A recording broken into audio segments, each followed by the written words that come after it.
Do you believe there was once a snowmobile so powerful it was called a mobile coffin? Welcome to the collection of the 15 craziest, rarest, and most dangerous machines in history that you have never seen. We will witness a Harley-Davidson on ice, a bizarre Chrysler disaster, and four-cylinder monsters that once dominated death-defying racetracks with terrifying speed. Most of these machines have been buried in dusty barns for decades, but today they are resurrected right before your eyes. These aren't toys, these are forgotten million-dollar legends. Warning, the final sled will break every rule of physics you know.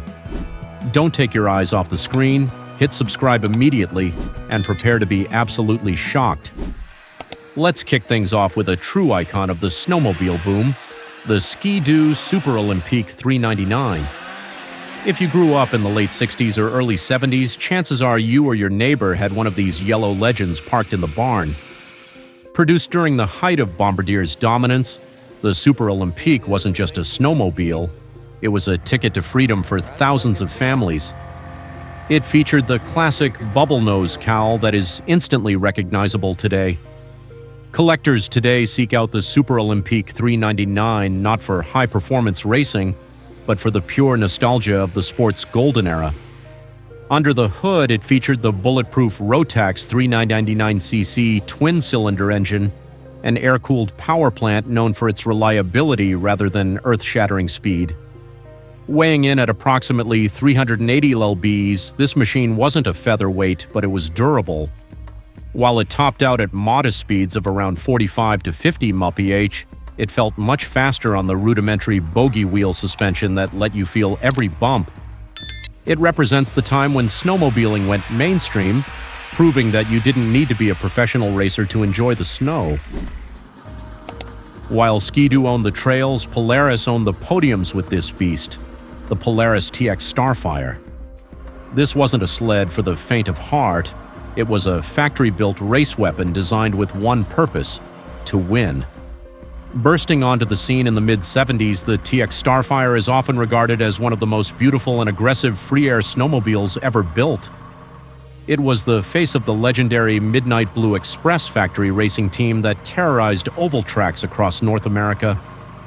Finding an original unmolested TX Starfire today is like finding a needle in a haystack because most were raced hard.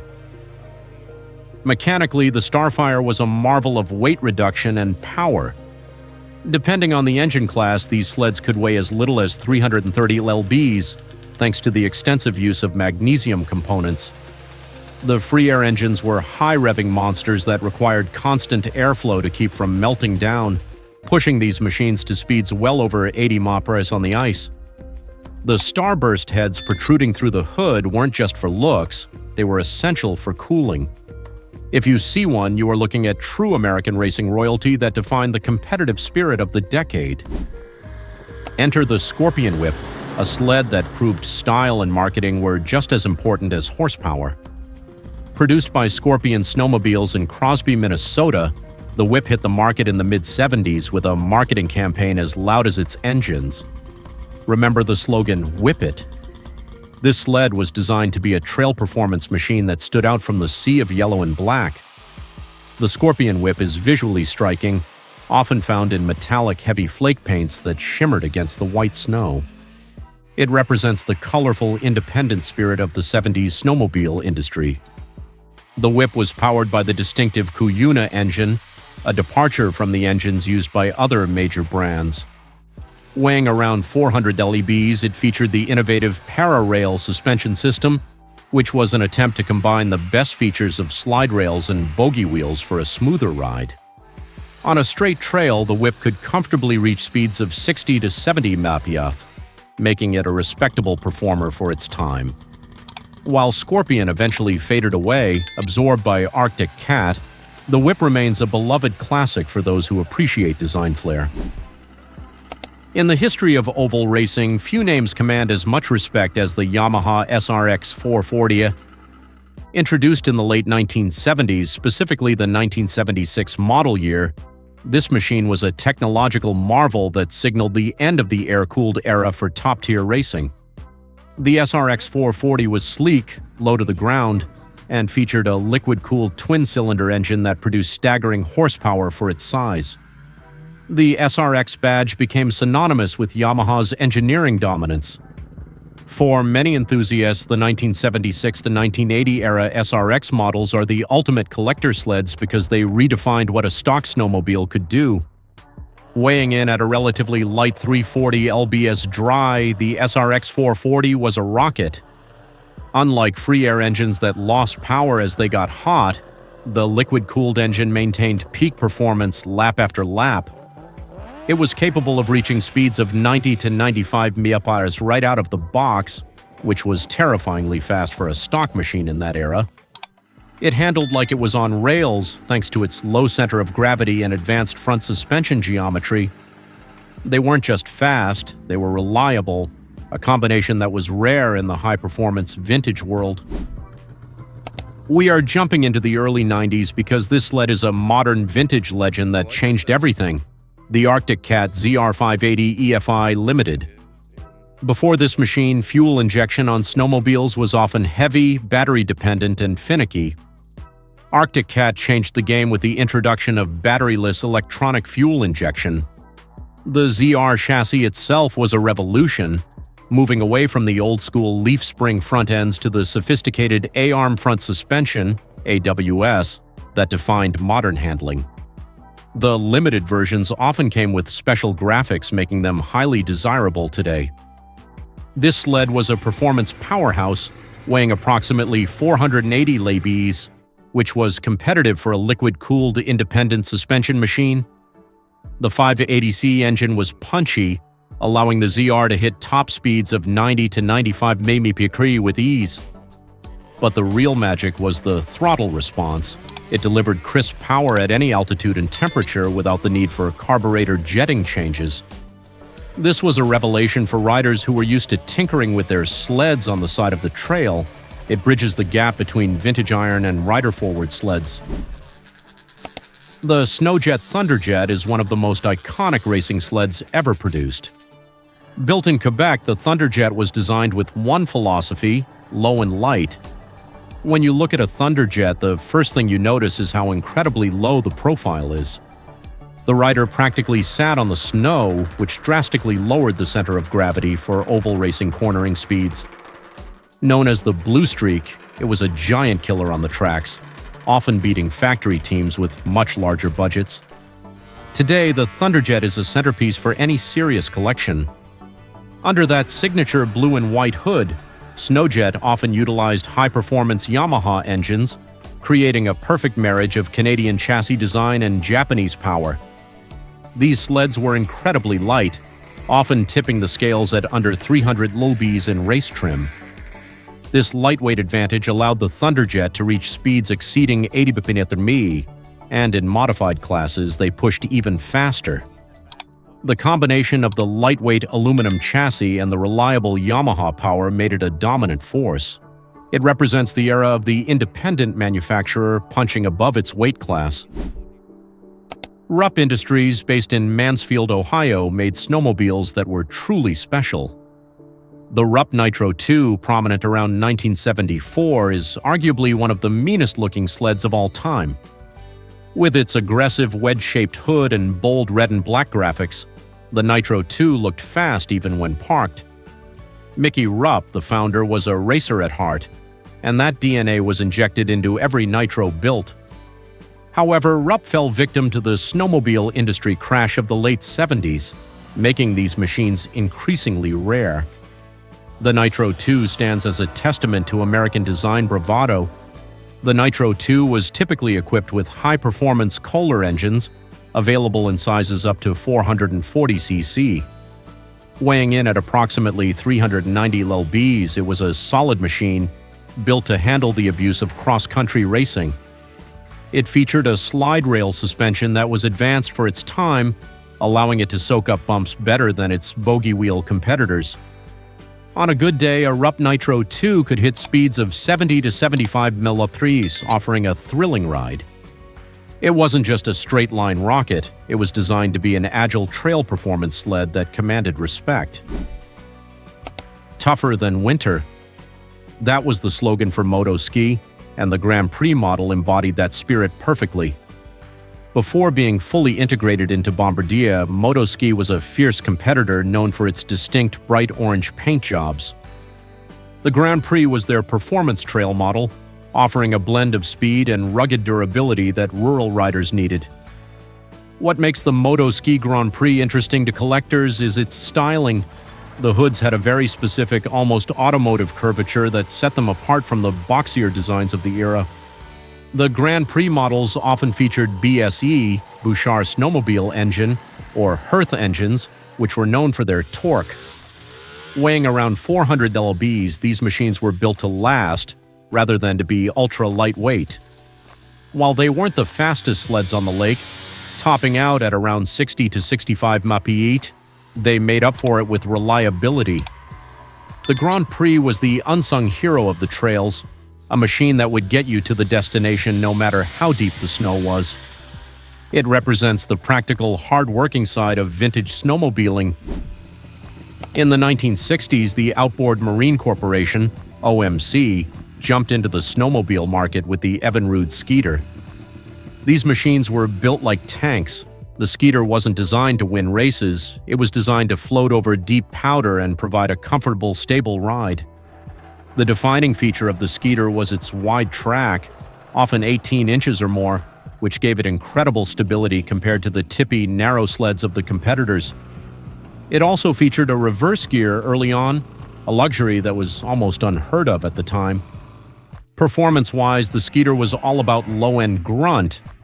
It was heavy, often exceeding 450 lbs, and utilized an opposed twin engine that ran smoothly but slowly. Don't expect to break any land speed records here. Top speed was usually limited to a leisurely 30 to 40 mph. However, its ability to crawl through deep drifts without getting stuck was legendary. Riding one today is a lesson in momentum. They aren't fast, but they are unstoppable. It is a heavy, substantial piece of machinery that feels more like a cruiser than a sports car. You can't talk about Evinrude without talking to its OMC sibling, Johnson. While Evinrude had the Skeeter, Johnson produced the Skee-Horse. While mechanically very similar to the Skeeter, sharing the opposed twin engines and wide-track chassis, the Johnson models had their own distinct green branding. A specific model, the Johnson Skee-Horse J200, famously became known as the Golden Ghost due to its quiet operation and gold paint scheme, but the general Skee-Horse line was the workhorse of the brand. They represent the era of badge engineering where parent companies maximized their reach. Like the Skeeter, the Skee-Horse was a heavyweight, tipping the scales at over 450 lbs thanks to its die-cast aluminum tunnel. This construction made them incredibly rigid but added significant weight. With speeds topping out around 35 to 40 mph, they were designed for utility and family fun rather than adrenaline. They utilized a primer-based starting system that is nostalgic for anyone who remembers pumping that little knob on a freezing morning. These sleds are the gentle giants of the vintage world, slow, wide, and incredibly comfortable to ride all day long. Hailing from La Guadeloupe, Quebec, Boa-Ski is a brand that many casual fans might not even know existed. But for the hardcore collector, the Boa-Ski 650 is a prize. The brand was known for its snake-themed marketing and aggressive styling. The 650 model was their muscle sled, a high-power machine designed to compete with the big dogs like the Arctic Cat El Tigre and the Polaris TX. These sleds were produced in much smaller numbers than the big four manufacturers, making parts availability a nightmare today, but that scarcity drives their value. The Boa-Ski 650 typically ran on a powerful Hearth or Kohler engine, delivering around 60 to 70 horsepower, which was substantial for the time. Weighing roughly 400 lbs, it was capable of speeds reaching 75 mph, giving the bigger brands a run for their money. The design featured a very distinct sharp-nosed cowl that looked like a striking snake, giving it a unique visual identity on the snow. If you own a Boa-Ski 650, you own a piece of distinct French-Canadian history that refused to blend in with the crowd. This is it. The King. The Arctic Cat. King.